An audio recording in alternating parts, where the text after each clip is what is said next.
আস্তে দেখতে পাচ্ছি যে কি সুন্দর এখানে রং উঠে গেছে, নাড়ানো চলছে। এবার আমরা এর মধ্যে আলুগুলোকে মিশিয়ে দেব, যেগুলো আমরা আগেই ভেজে রেখেছিলাম। এখানে আমরা দেখতেই পাচ্ছি আমাদের রান্না প্রায় শেষ হয়ে এসেছে।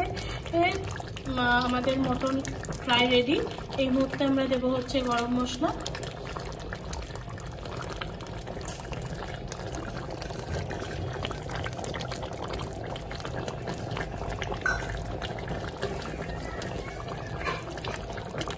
আমরা এখানে অলরেডি আলুগুলো মিশিয়ে দিয়েছি, দিয়ে আমরা নাড়াচ্ছি।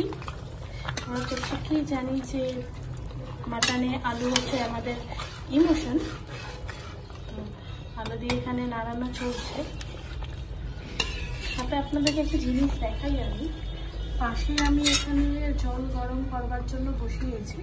এই গরম জলটা আমরা এর মধ্যে দিয়ে দেব, যার ফলে যাতে মাংস এবং আলুটা দুটোই ভালো করে সিদ্ধ হয়। মশলা দিয়ে আমরা মাংসটাকে একটু ভালো করে নাড়িয়ে নিচ্ছি। এইখানে আমাদের আজকের রেসিপি শেষ। আপনারা প্রত্যেকেই জানাবেন আপনাদের কেমন লাগলো। অবশ্যই বাড়িতে একবার ট্রাই করবেন এই সহজ সবটা মটন কষা।